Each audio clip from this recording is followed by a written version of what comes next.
Okay, so this point of what, I got to watch my time because I'm going to try and cover a lot of distance. So what motivates us, where you're coming from, it's we get motivated, then we try to express or act on our motivation. We're trying to express where we're coming from. Oh, I had a great sleep. Oh, I had a lousy night's sleep. Oh, there was noise all last night. I got up.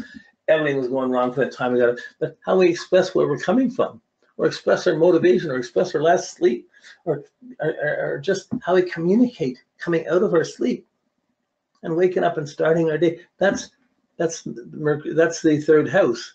The second house is what things do we have at our disposal to use, and then as we have our common sense and things at our disposal, or we're alert or not alert, it develops a certain identity or image. Our image, that's the ascendant, the personal image, who I am.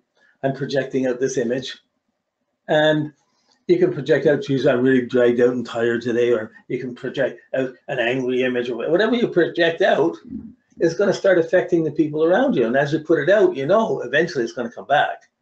So if you go to work, start the world day being angry, and you're putting out angry energy, it's going to attract angry friends or reacting friends. You're not going to accomplish much.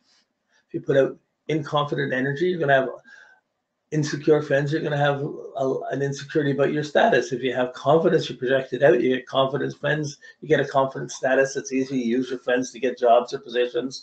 And that's a highly functional thinking quadrant. So we had the intuitive thinking, sensation, feeling quadrant. So we've done all this. And just a little review. Once you see, but you start projecting out, and then you see how much you can get done by noon, or how much you can get done out in the world. Once you make that first rush to see how much you can do, by the time you've done everything you could, then you start reacting to how other people are either supporting it or interfering with it or going along with it. And this becomes this sensation where you start being aligned with your understanding with other people. You start using your mutual resources. You start seeing who you relate to, who's relating to you or not relating to you. You get the feedback. You're interreacting in that sensation quadrant. The descendant, you have the point where you're sensitive. You're conscious of being related, so you start seeing how other people are giving you feedback. And as soon as it hits the descendant, it's the point where you're responding to the feedback from other people. So you're projecting out at the ascendant. Hey, how you doing, idiot? What kind of response do you think you're going to get? Hi, how you doing, beautiful? Wow, what kind of response do you expect to get? So what you put out is at the ascendant, what you start taking in at the descendant. But the descendant, the taking in means all the stuff's going on out in the world, but you start to take it personally. By the time you go home, you start taking personally, how did the day go? What happened? This person hassled me, or this person liked me, or you start measuring according to the feedback you get, the response you get. That's your descendant. And as you take these feelings, good or bad feelings, you're having to assimilate your feelings. If they're good, it's easy to be creative and perform, and you're at home and you're playful. If it's negative, you come home, you bring your bad mood, and you dump it on the people at home. Or you get depressed and you go to sleep and you bring that depression down to your motivation. Then you go to sleep, and through your dreams or whatever, we go through this transformation that affects our motivation. And if we haven't cleared the cycle and we start the day with yesterday's depression, it's going to diminish what we're going to do today. So we can go on many years. The more days you go on passing negative energy on and sleeping with it and accepting it, the more it's interfering with what you're projecting.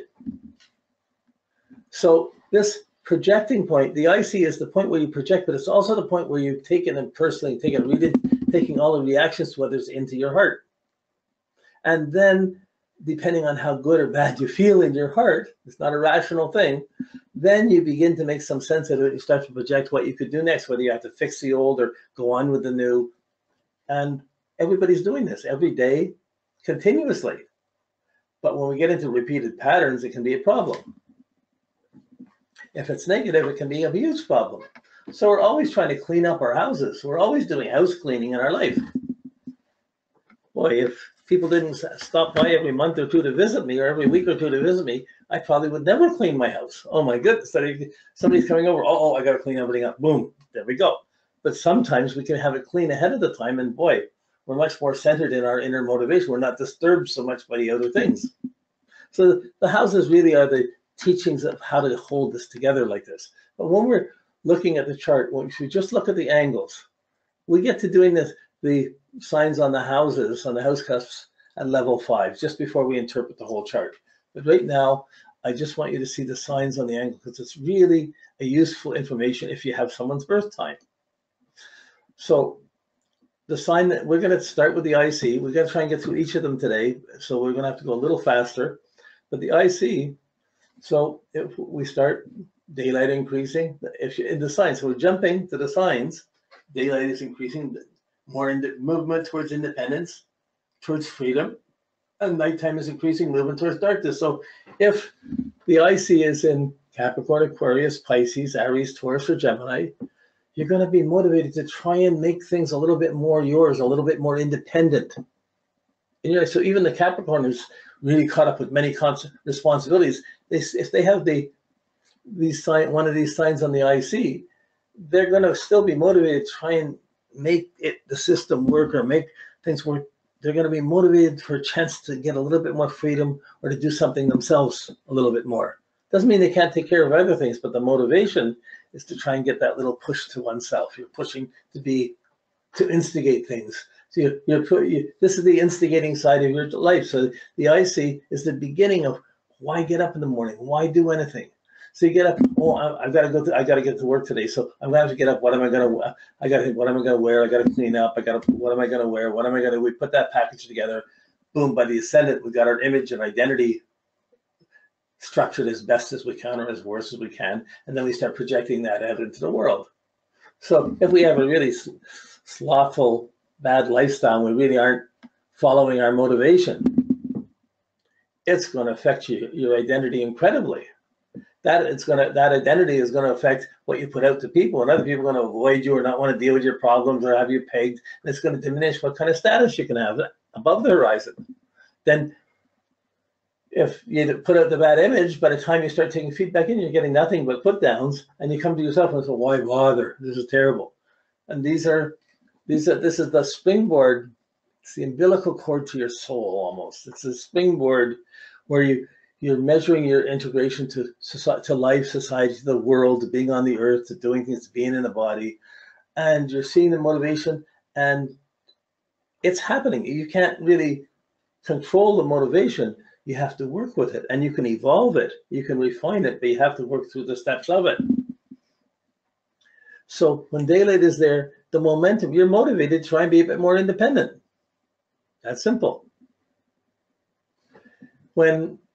If the ICs in the summer or fall signs from Cancer, Leo, Virgo, Libra, Scorpio, Sag, the night times increases. These are the team players, the people who want to belong, or even if they're the independent Cancer, Leo, Virgo, they're still wanting to, the things they're doing are still creating groups, responsibilities, attachments, commitments. They're still moving towards, the darkness is increasing, moving towards more responsibility, towards belonging more. Whereas the daylight increasing is moving towards being more independent. But when it's on your IC, you're sublimely affected by this. Your whole processing will be based on this. If you have a daylight increasing IC, and so doing your own thing and trying to do more of your own thing, that's fine. But if someone interferes with it or is making demands on it, you're going to almost want to run away or break away to do your own thing. You're not going to necessarily want to follow until you can see a way of what you have to gain for it. So there's 12 different ways you can do this, or 6 if we're looking at the daylight is increasing, but the night trade increasing is motivated to belong, to have a home, have kids, to have the things of the signs in those houses. So security, being noticed, being able to having good attitude towards fixing things or improving things, trying to share, trying to make commitments to relationships, Scorpio, trying to understand what everyone's doing. All of those different signs are going to come in and affect this motivation. So we're just in one category at a time, but this I see motivated to be more independent or motivated to belong more. It's really important to see that when you're looking at a person's chart. When you start looking, before you even get to the houses, you see the planets and the signs. You want to see how someone's anchored in life. You look at this cross. How are the signs on the angles? You look at this IC first. What motivates them? What makes them tick? Why get up in the morning? What style are they going to do that with? And from that motivation, you begin to start to try and make sense of the things around you to put your package or identity together, whether laundry is done or not, whether food's there or not, all these things come in. But your attitude to this, where you're anchored in this is your IC. So this is our first category. Seems like it's just a simple little thing. I'm just going over reviewing the things that we've talked about it, but we're applying it to the different point of sensitivity that affects our behavior. So when you have half of the year daylight is greater, Aries to Virgo, the I, me sign or the we, us signs, when that's on the IC, you see it clear, so even clearer. So when we put them together, we'll do this in one step. Daylight increasing, nighttime increasing. Is darkness greater, nighttime is greater, and we see which season is affecting our motive. But the daylight is greater is the I, me. I'm being more independent. I'm living my own way. It's my way or the highway. I've got to do this. It's not what are we doing. It's not a yes, yes. It's yep, I'm doing it. This is how I process myself. Don't hold me back. So the IC is not likely to be someone who's going to stay in bed for hugs unless it's something they personally want. They're generally going to be getting up to get their thing, get on to the next thing, and to try and make it more independent, rather than being held back to it. But if someone has the nighttime is greater half on the IC, they're motivated to be together. Is it okay with you? We feel together. While we're together, I can do anything now. We're a partner. I'm motivated. I'm here. I'm motivated by us. So they can be really motivated by the business, by the team, by the group, motivated by responsibilities. So some people just get up to get to work, and they don't live at home that much. But if the difficulty is, if you set everything, all your motivation to the outside, when your relationship ends or when a job ends, it personally is really threatening to you. It's a real letdown. It's this, I say, why would I, that was what I want. How do I get another one? The motivation clicks into, it's always like a gyroscope, it keeps its own balance once it's spinning. This is like our gyroscope.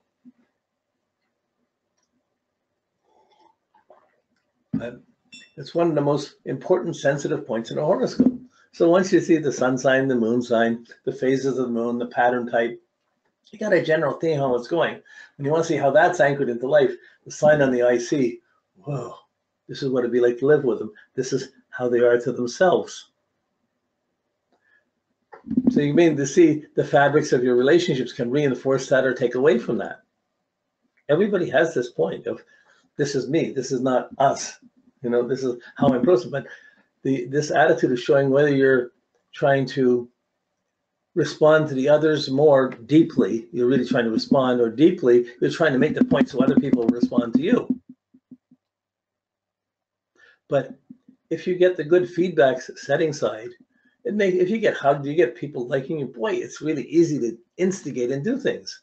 But if people don't like you or you're getting bad feedback, you don't have the work you want, you don't like the people you're around, it becomes really hard to be motivated to do your own thing in any way other than let me out of here. But then you get out of there and you set up other people, and you can get a diminishing cycle of the quality of friends you would have, of people you relate to, and it diminishes your social position in life.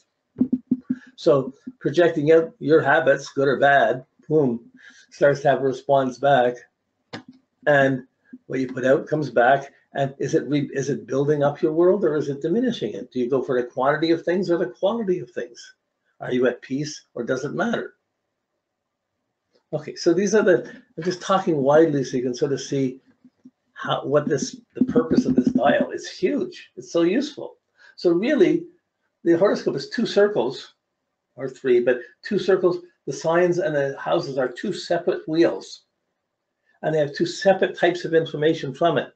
We do a chart and we put the 2 wheels on the same because they're both in a circle. We put them on this circle.